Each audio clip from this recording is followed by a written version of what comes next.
Sir. Okay. Hello everyone. I hope I'm audible to you. Today we will be discussing on this new KPSC KAS notification.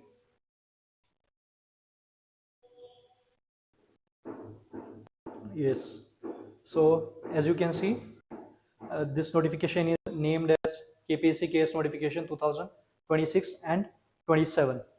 So I will walk you through the entire application process along with discussing the exam structure and pattern, and in the end we will be discussing some ways, some strategies to cover the syllabus effectively in these 3 months. So I hope you will bear with me. So without further ado, let's go to the application process.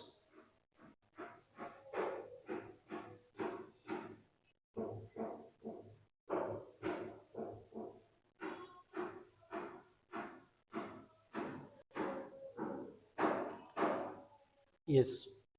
Before applying to this exam, you need to know some basic details about this notification. In this notification, they have explicitly mentioned about the vacancies, the eligibility conditions, age limit, application procedure, exam pattern, the relevant reservation provisions, fees, and the selection process as well. So this is a broad overview of this KPSC KAS notification. Okay. Here, they have also mentioned some important dates that you should be knowing before applying to this exam. As you can see, the notification has been released on 31st July of 2026, and the application process begins from 1st August itself. And the last date to apply for this exam is 31st August. And the tentative prelims date examination is 15th November of 2026. So accordingly, you can plan yourself. Yes. Okay. Now, the very basic question that comes to mind is, am I eligible to apply for this examination?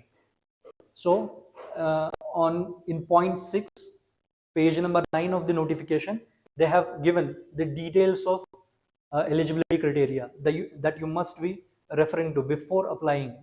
So you can check if whether you are eligible to write this exam or not. Some basic eligibility criteria are as follows. First one is, an aspirant must be Indian citizen. He should have the prescribed education qualification. That is nothing but a bachelor's degree. Okay. Now, they have also given some age criteria, which we'll be discussing shortly after this slide. And the eligibility criteria will be assessed with the reference date of last date that they provided in the notification, which is 31st August.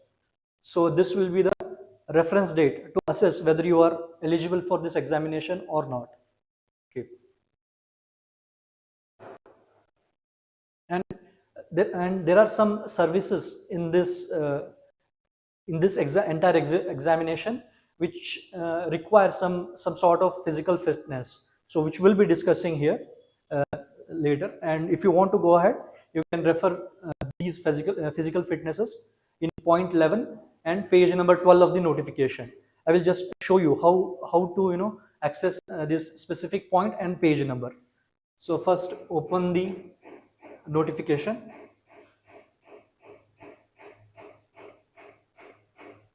So as we were discussing, I think we were discussing about the physical fitness criteria.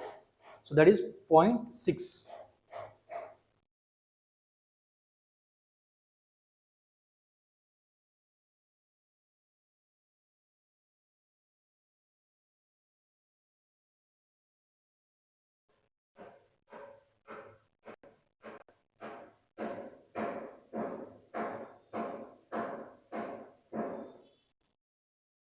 So Okay, it was point 11. Yes.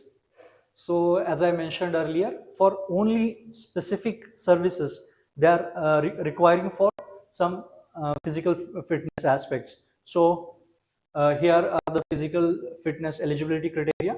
You should refer to this if you are aspiring for DYSP and Karnataka Karagraha Seve, Abakari Upaya Adhyakshagaru. So ಈ ಸೇವೆಗಳನ್ನು ಏನು if ನೀವು eligible ಇದ್ದಿರೋ ಇಲ್ಲೋ ನೋಡೋಕ್ಕಾಗಿ ಇದು physical conditions ನೀವು satisfy ಮಾಡಲೇಬೇಕಾಗಿದೆ. And even if you are applying for this exam, irrespective of which service you are trying to, you must furnish this physical fitness certificate, which we'll be discussing later in the document section.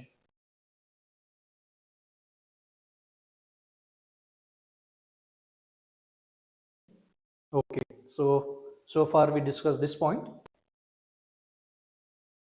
Now, age limit criteria.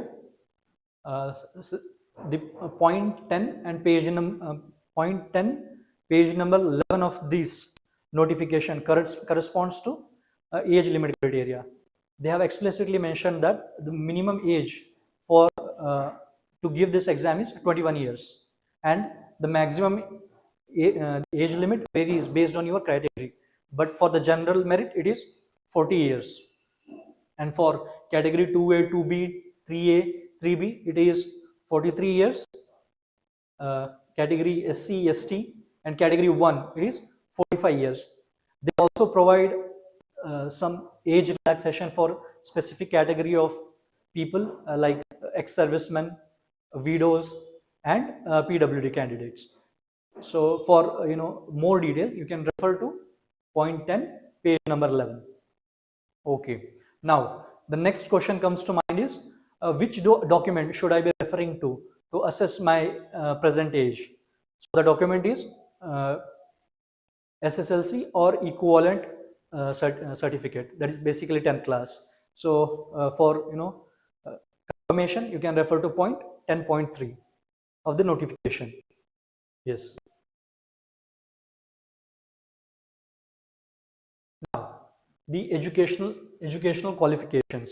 As I had mentioned earlier, you should have at least a degree on the last date, that is 31st August 2026, in order to be eligible for applying for this examination. Now, that is the general criteria which is referred to in this first point. Now, there will be some students who are there in their final exam, final year, who have attended the final examination of their graduation, but results are pending. Those such students are eligible to apply for prelims examination, but before applying for mains, you have to furnish the updated degree certificate and mark sheet. So you are also eligible, but with some caveats. So please note that. Now, coming to the those students in some fields like MBBS, they have already completed their final year examination, but they must have internship experience to get the degree. So such candidates are also eligible for prelims as well as mains, given that they furnish some bona fide from the university and from competent authority. So please do consider these two special conditions before applying for the examination. And for more details, you can refer to point 8, page number 10 of this notification. Now, the second most, next most important thing is what are the documents required.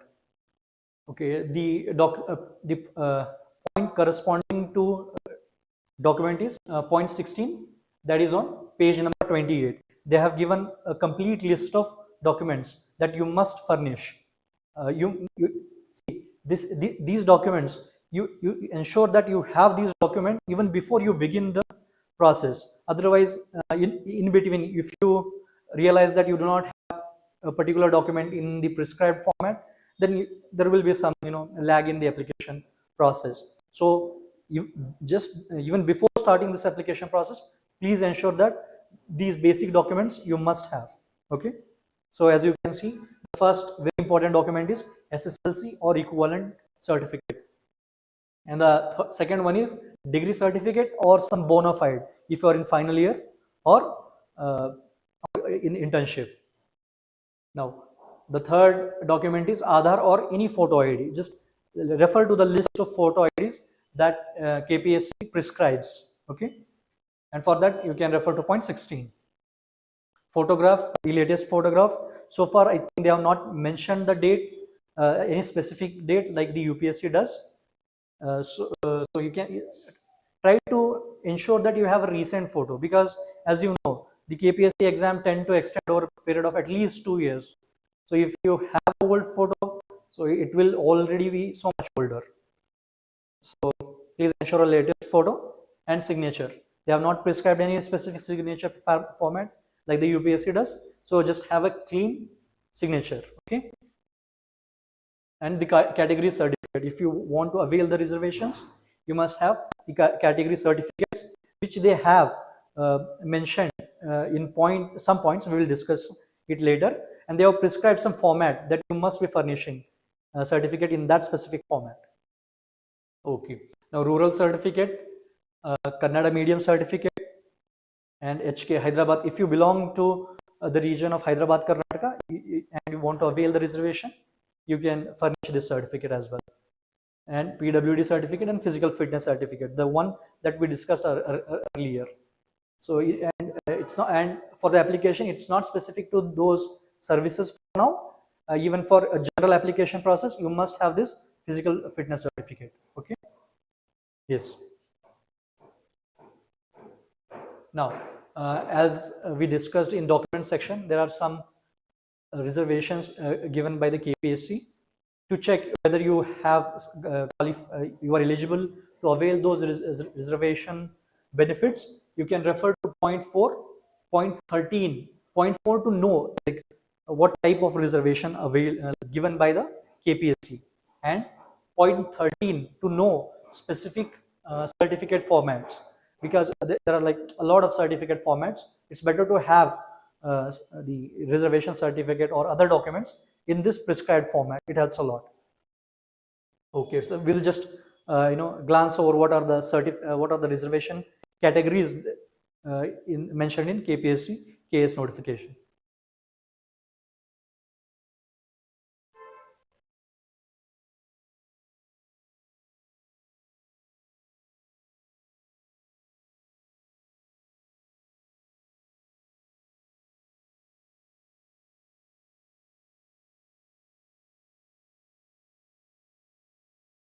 Yes.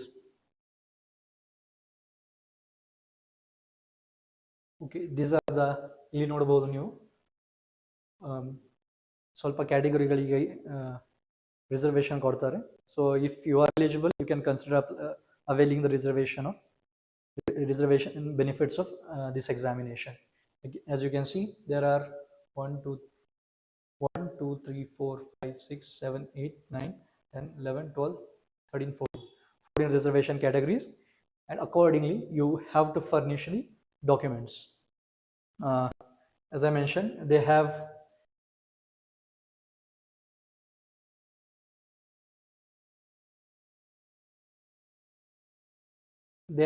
given this specific certificate format in which you must furnish these documents. Okay, let's move ahead. Now the actual step-by-step process of this application process we will be discussing. First, before starting this application form, you must have a functional mobile number and email ID to create the OTR, one-time registration account. So the first step is one-time registration. As I mentioned, you have to enter your phone number, email ID, and generate your one-time registration ID and the account to apply for this examination. And this account, OTR account, will not be limited to just KPSC KAS exam. It is applicable to all the other exam that is conducted by KPSC. So just safely preserve that email ID and password as well. Now, once you create your for this stage, you do do not require any specific document. You just need to have a phone number, email ID. That's it. As and when you create your OTR and log into it, you will be taken to this page. Okay, this will be the first page when you just log into the OTR profile. So as you can see, there is home tab, application details tab, apply to post tab, and so on. Now the second step, this one, complete your profile, will correspond to this tab here, applicant detail registration.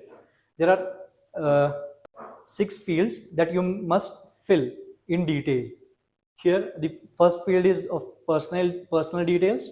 You will be having specific tabs to fill.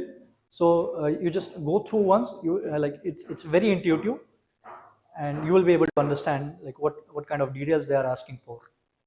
Now second one is education qualification. Third one, reservation details. Fourth one, experience detail. If you already have some working experience, that kind of details. And fifth one is other details. It will contain other miscellaneous categories that have not been mentioned in previous profiles. And the sixth one is compulsory Kannada examination. We will come to that later. Okay.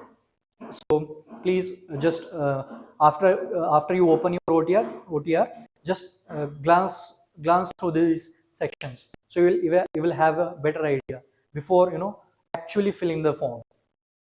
Okay. Now we completed step 2. Now step 2 will is apply to post. Now where you can apply, again we'll go back to that this image. As you can see, there is this tab that is just right to applicant detail registration. Once you click on it, you will be able to see all the posts that you are eligible for, and if you are eligible for KPSC KAS exam, it will show it there. So you just have to click apply button, and you need to fill some specific details like mains language, paper. Obviously paper A Kannada is compulsory, paper B English is compulsory, and for general studies you may choose Kannada or English to write. We will discuss it later as we move ahead, but for now you just keep in mind what is this apply to post button.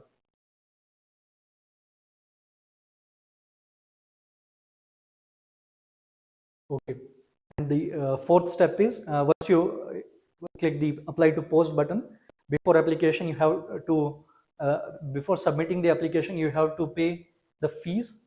So there is fee mentioned in the notification itself. You can go through that page. It's already I think it is in 3rd page of the notification, and you have to give the final submission. Please note that once you once you do the final submission, you will not be able to make any changes. It will be full and final, and it will stay forever. For that matter, it's very important that you keep somebody else along with you just to double verify before applying, before entering any details. And at the end, you just verify once if you have filled all the details correctly. Okay. Otherwise, it may create unnecessary troubles during document verification and examinations.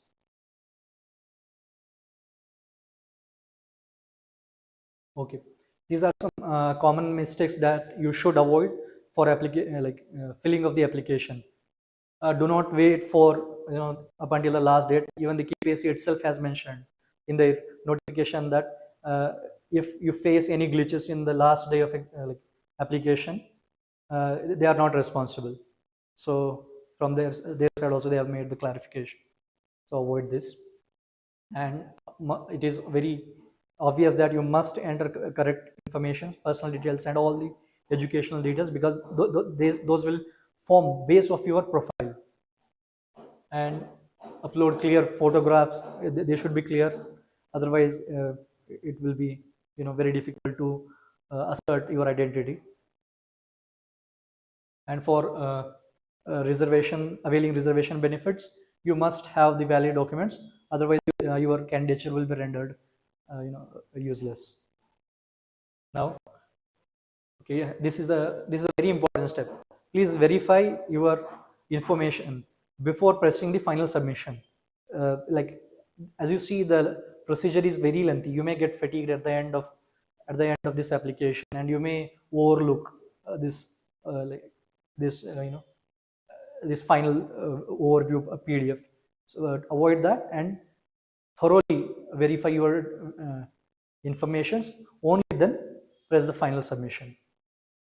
Okay.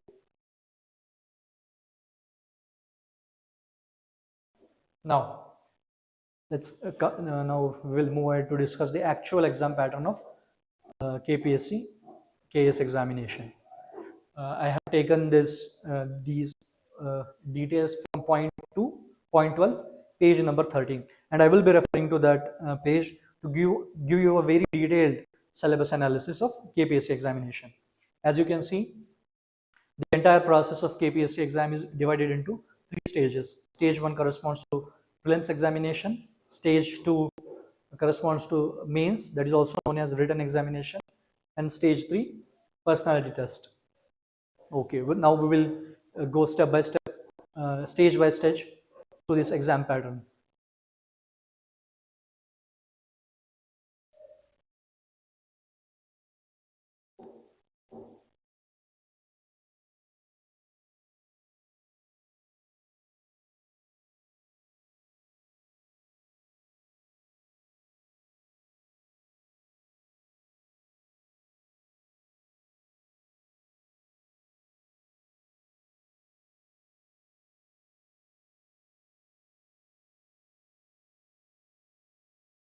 ಪೂರ್ವಭಾವಿ ಪರೀಕ್ಷೆ ಅದು prelims examination. Sorry for that.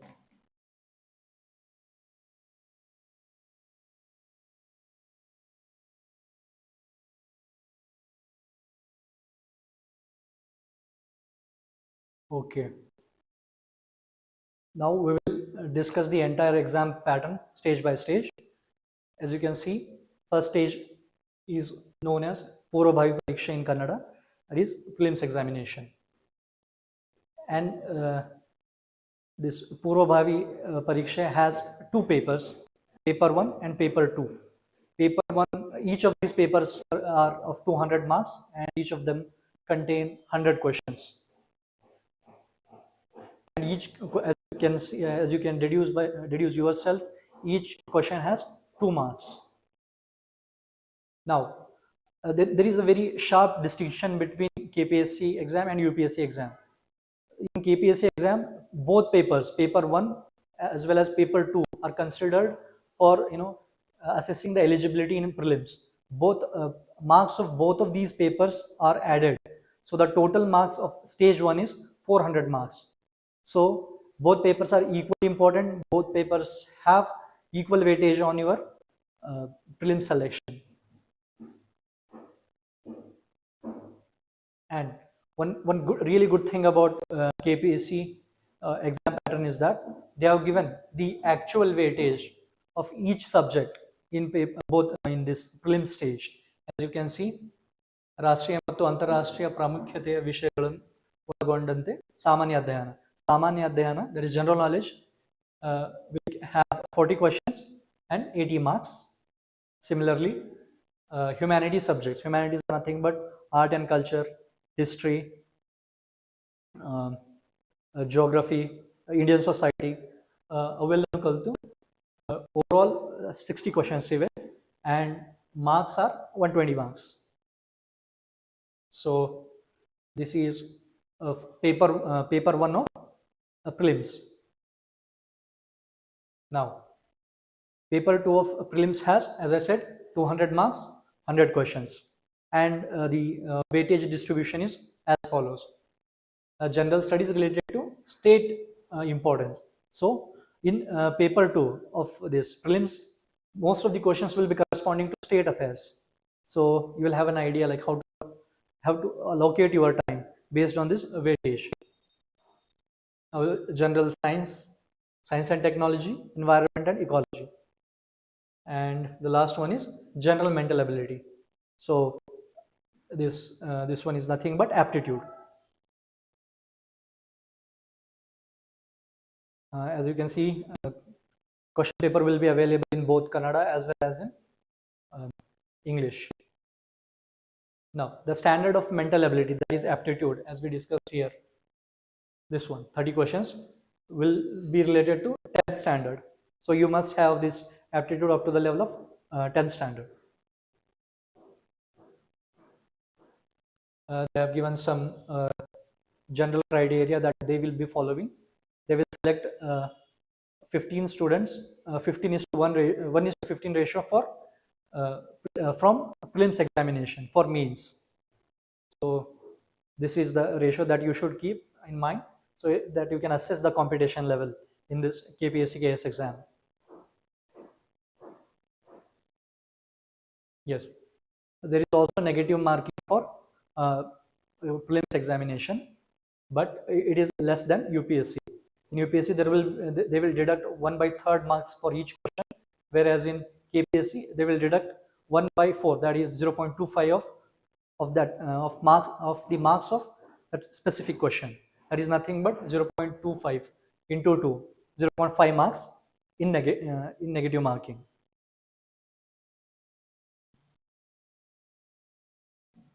So these are some general information that you can go through.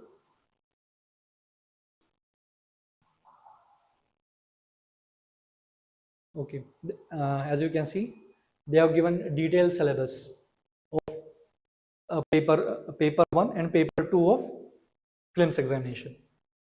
Current events of national and international importance, humanities, all these that I mentioned, and world geography, geography of India with a focus on Karnataka. So this is a very important point of all this, like the entire syllabus of KPSC. Whatever you study, you need to study from Karnataka's perspective.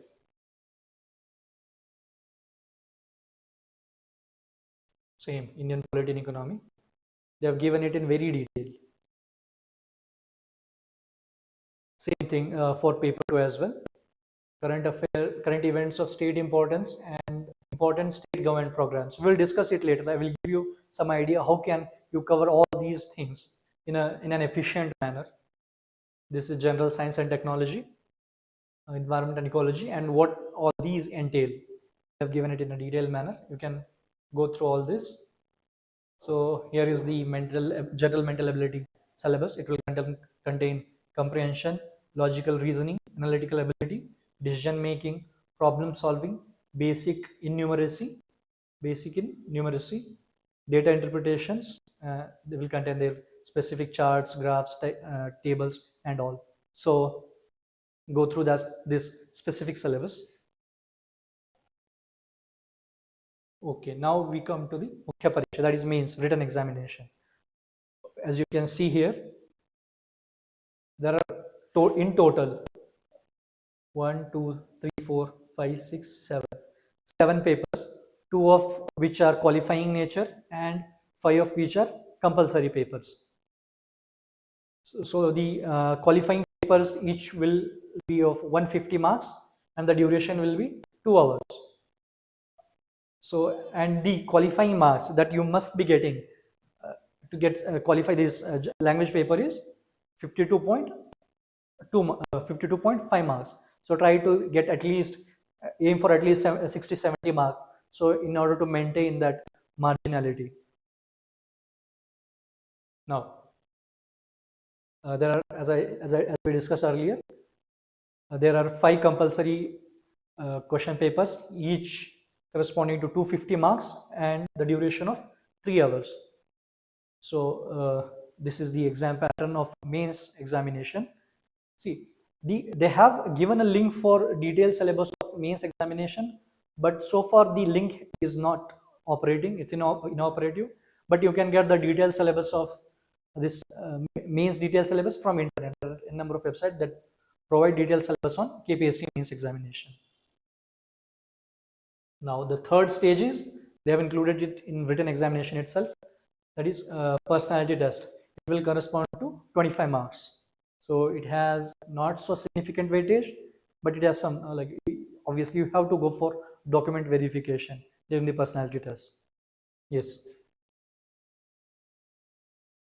Yes, this is the qualifying marks in paper A, paper B. Compulsory. Okay, as we discussed in that application process, apply post tab, you have to select the language of compulsory papers that you will be opting to write the examination. Only 2 languages are available. You can choose either Kannada or English to write the examination. Yes, this is a very important point. You can see what level of knowledge they are expecting from an aspirant. You must have degree level knowledge for all the general studies papers. So that is the level of preparation and that level of maturity you need to show in your general studies answers. Yes, these are all we have discussed.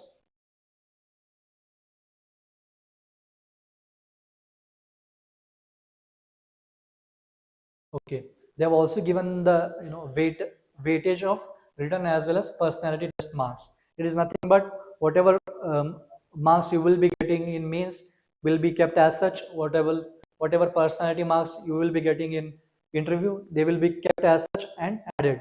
So they will have 1:1 ratio. They won't be reduced or increased for their weightage. So as I was mentioning, they have provided a link here for the detailed syllabus, but it is not operating. It's not opening. So you can refer the other websites to get to know about the detailed syllabus. And actually, the KPSC syllabus is very much detailed compared to the UPSC syllabus. So you will have a really good idea what to study, what specific topics to study. We will be discussing it later in strategy section. Yes.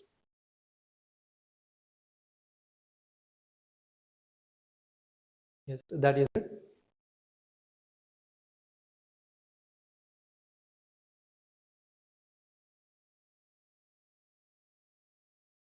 Yes, this is the exam structure and pattern of KPSC KAS examination. Now we will move ahead.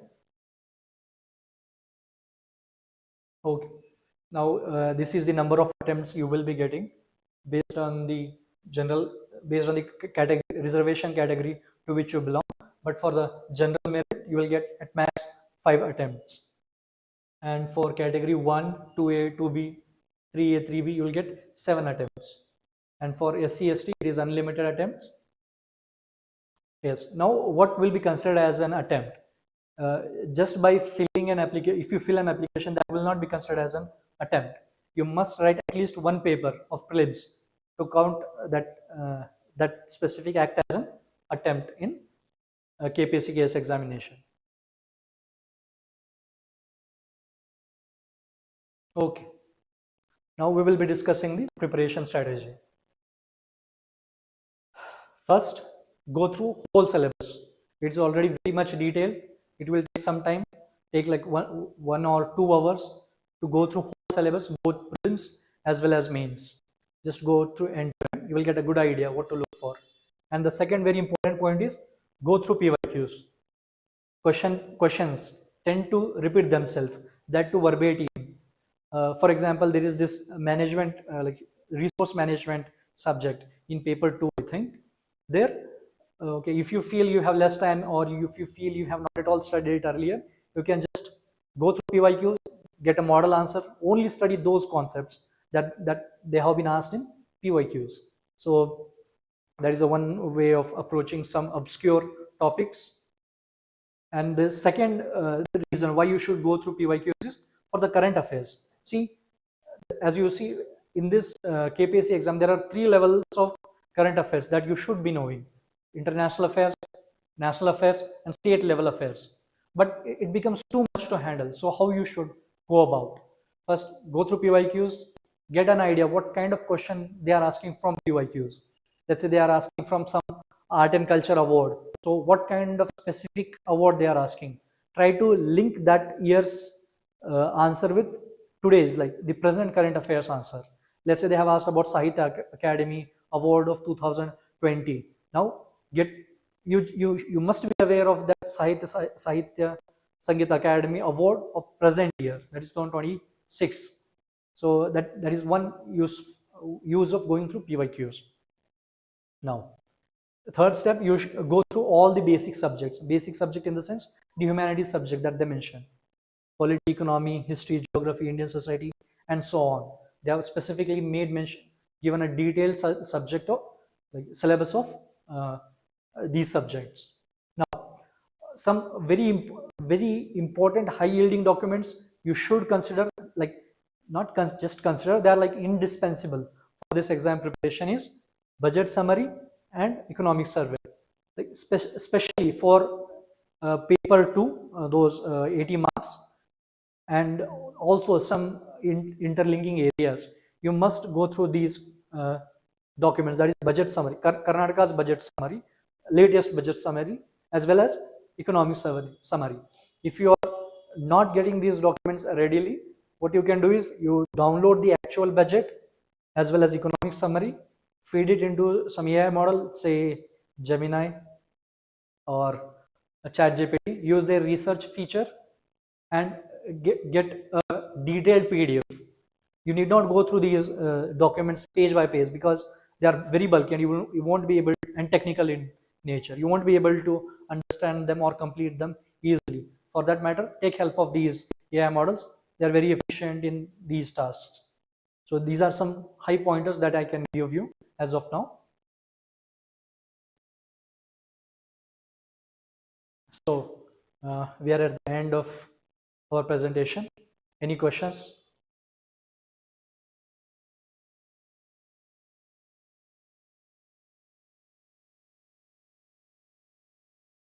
Yes. Yes.